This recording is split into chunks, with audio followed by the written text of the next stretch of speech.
So it's no secret that the Final Fantasy franchise is having what you would call an identity crisis. Square Enix, hardcore fans, the general public, no one really kind of seems to know what this franchise is anymore, or even what to expect from future installments. So how on earth did we get here in the first place, and how could Square Enix potentially alleviate the situation? That's what we'll discuss in today's video. If any of that sounds cool to you, or if you like what you hear, feel free to click the like button, subscribe, or drop a comment down below.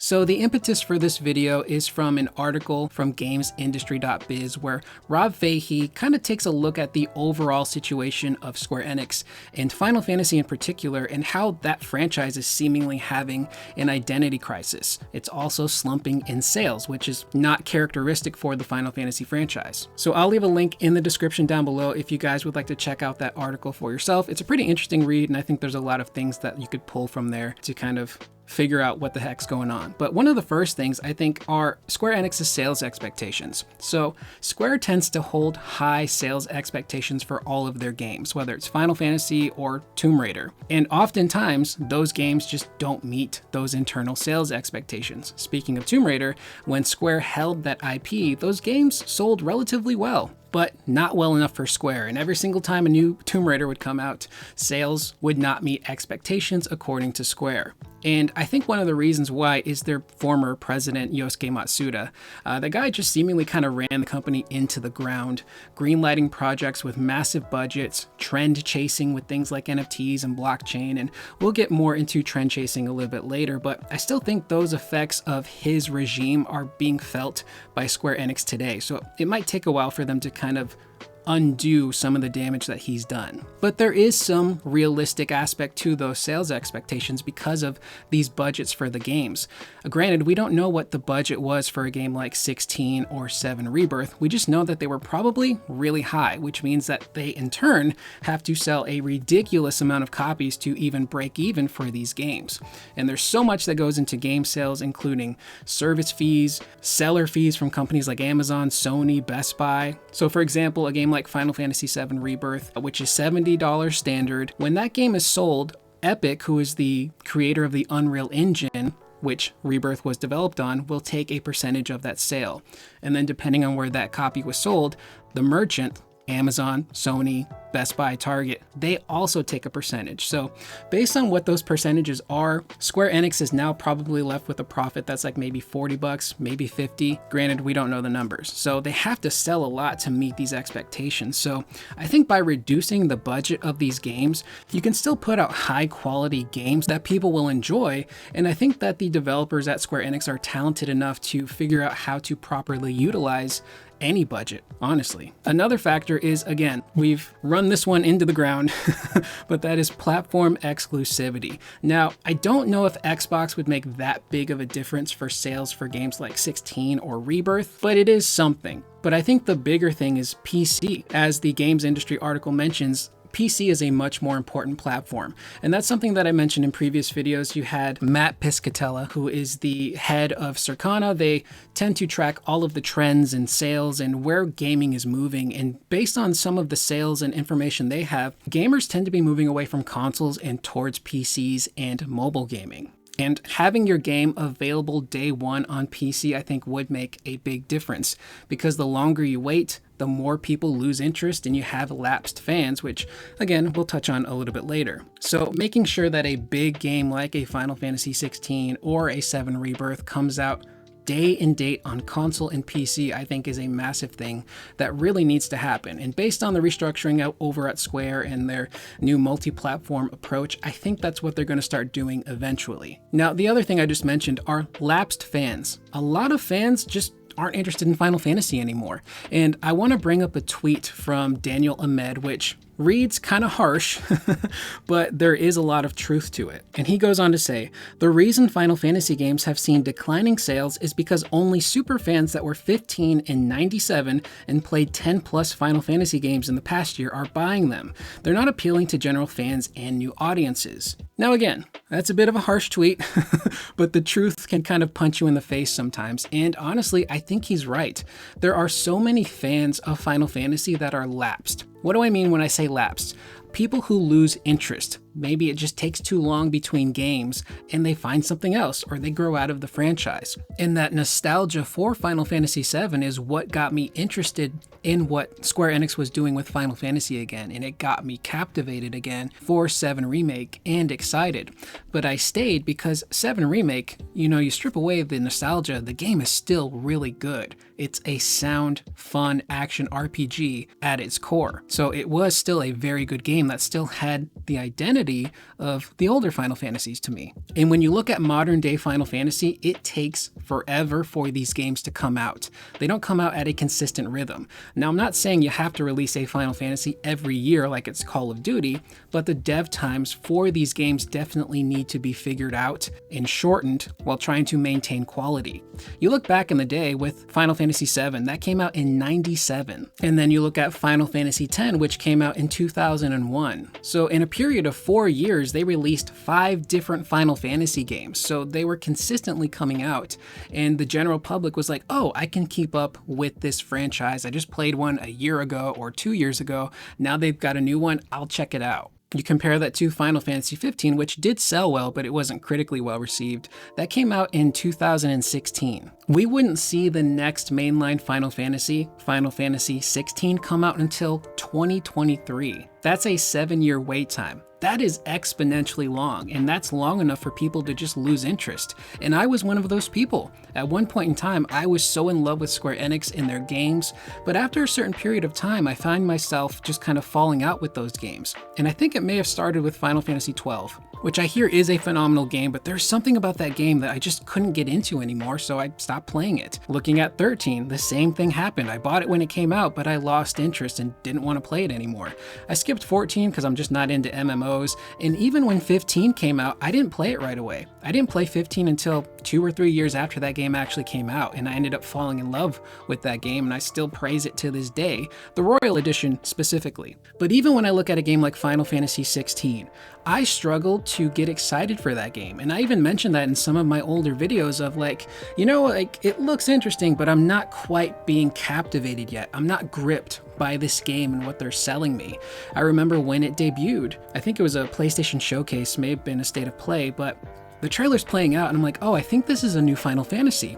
And at the very end, they showed the logo and I felt nothing. I didn't feel excitement. I didn't feel negativity, but I just was like, oh, there's a new one coming out. But I wasn't really that excited. But because I cover Final Fantasy on my channel, I did have that obligation to learn about the game and make videos on it. But even then, I was just still kind of struggling with it. And that brings me to Final Fantasy XVI as a whole. Was that maybe the breaking point for a lot of fans because it was so different? And that leads us back to trend chasing. Final Fantasy used to be a turn-based RPG that people loved. And like I mentioned before, the older Final Fantasy games came out at a consistent rate, but more importantly, they kept a core mechanic that people could latch onto with that turn-based battle system. 7 had ATB with materia. Final Fantasy VIII iterated on that by keeping the ATB turn-based stuff, but now they had a junction system. 9 had the abilities that you could learn from your weapons and your armor. They also introduced the idea of trance mechanics with the limit breaks. And then you had Final Fantasy X, which, looking back at 10, I think 10 out of all of the older Final Fantasies has the best battle system. It's not ATB, but it is still turn-based, and they introduced that character window on the right side of the screen, letting you know, oh, Tidus is going to have a turn, and then Auron is going to have a turn, and then the boss is going to attack. You could swap characters in and out, change your weapons and armor. You could use the sphere grid to power up your characters and have them learn abilities. But all of those games still iterated off of each other using those same turn-based mechanics, which kept people interested. That was part of the core identity of what Final Fantasy was back in the day. It wasn't just great characters and stories and music, it was those mechanics. And you look at newer Final Fantasies and there's not too much connective tissue with their core mechanics. So part of its identity is now missing, to a degree. You still have the 7 Remake trilogy, which we'll touch on briefly. But with a game like Final Fantasy XVI, I think they were in a situation where they were trying to change it up so much and they were trying to appeal to everyone. And the reality is, you're never going to please everyone. And although the game did sell 3 million units, it did start lagging behind in sales, especially compared to 15. And maybe 16 just tried to be too different. They tried to appeal too much to the action fans. Let's have this big blockbuster Final Fantasy. It's primarily action-based. You play as one character throughout the whole thing. Look how different these iconic battles are. They all have their own gimmick. And maybe that was part of the trend chasing, trying to take Final Fantasy and reinvent its identity. Now, reinvention is something we've brought up a lot on this channel with developer interviews. And the thing about reinvention for every new Final Fantasy is that it's a double-edged sword. On the one hand, you do get to try new things. You can take what works, leave what doesn't, do something completely different, which can make it a fresh experience. But the other end of that sword is you're going to alienate a lot of people, and you might change things up so much that it doesn't resemble what it used to be anymore. Like, there are elements of 16 that I really enjoyed. I personally love the combat against the hunt battles and the bigger bosses, not the smaller enemies, of course. But even after a while, I started to feel fatigue with that game's combat. And the RPG elements of it were just kind of an afterthought. And I think that maybe they just tried to do too much, too soon, and tried to appeal to too many different people when it came to 16. Now, looking at 7 Remake. 7 Remake was actually very successful. To date, I believe it sold over 8 million units, which is really good. But that's across PlayStation 4, and again, Remake came out towards the tail end of the PS4's life cycle, PlayStation 5, and then eventually PC. So it was on a multitude of platforms over the course of 4 years or so. And then we have Rebirth, which had a pretty big drop off. Again, somewhere around 2 million units sold. And again, there are reasons why people would drop off from Remake to Rebirth. Some people didn't like the story. They didn't like that it was just set in Midgar, or they didn't like that it wasn't just a straight up remake. But one of the things that a lot of people I think can agree on is that the 7 Remake trilogy still has that core, to a degree, of what the older Final Fantasies were, and a lot of that has to do, I think, with the game's combat. I get so many comments on this channel of people saying they hated the combat in 16, it didn't feel like a Final Fantasy game, they didn't like that it was full action, but they appreciate what was built for 7 Remake and Rebirth. And to me, I've said this before, I think Remake and Rebirth, that combat system, it really is the perfect blend of turn-based RPG mechanics with action-based stuff. You still have the ATB system, you still have a command-based menu system, but you have more control over your character now. You can do cool, flashy stuff. You can even use shortcuts in battle if you really want to. And to me, that is the direction that Final Fantasy probably should go in. We touched on this in our Final Fantasy XVII rumor video, but that combat system, again, it's just too good to just relegate to one specific franchise and not use it moving forward. And because it is, to me, that perfect blend of what Final Fantasy used to be and what they want it to be nowadays, I think that is the identity moving forward for Final Fantasy. That is the mechanic that should be in Final Fantasy XVII, Final Fantasy XVIII. Do what they did back then, have your base combat system, but just have each new game iterate on that system. And that's what the 7 Remake trilogy is doing.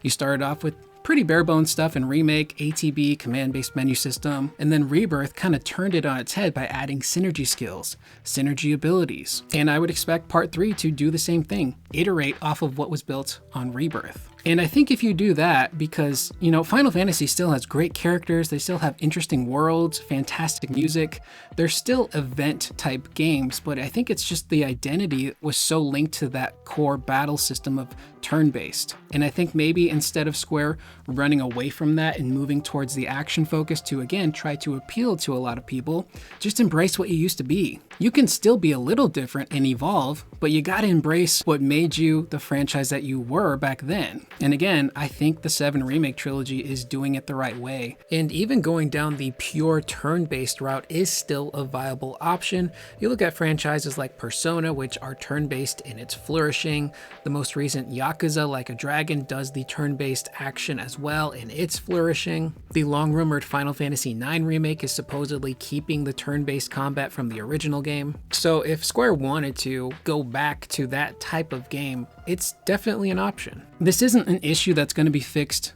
with one game or two games. It's going to take Square some time with the Final Fantasy franchise to find their footing and get these games out at a consistent rate, but with an identity that people can now latch onto. Which brings me to one last tweet that I want to pull up from Susie the Sphere Hunter, who makes some really incredible videos, but she's also a really big Final Fantasy fan as well. She even named herself after the spheres in Final Fantasy X, but she goes on to say, "I've had this unconscious outlook on the series until recently.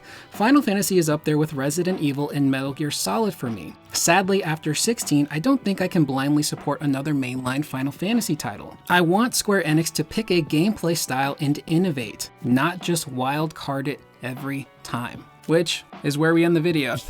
Again, pick something Square, stick with it, and innovate on that. And I really feel like you gotta look at 7 Remake and Rebirth as your blueprint, your guiding light to getting Final Fantasy back on track. And at the end of the day, I just want to see the Final Fantasy franchise be healthy and successful again, kind of like it was when I was growing up. And for a lot of us out there, this franchise has been with us since we were kids. I was 7 years old when I first got introduced to Final Fantasy, and I'm now 33. And these games have had massive impacts on me and my life. And to see them in a rut right now where sales are really low, despite the games themselves being really good, I just hope that Square Enix can figure out, what to do with Final Fantasy going forward, and hopefully the franchise will find its footing again. And that's the video.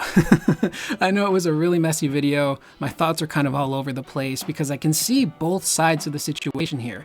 I loved elements of 16 and the action-focused stuff, but I also acknowledge that turn-based was a lot of fun. And having those elements come back to kind of reform the identity of what Final Fantasy was, what got it popular, what made it successful, is something that needs to come back. So let me know what you guys think in the comments down below. What do you think is going on with Final Fantasy?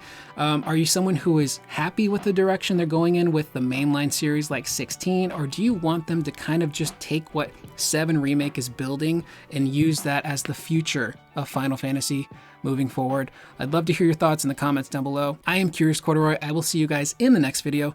Please remember to always be excellent to one another.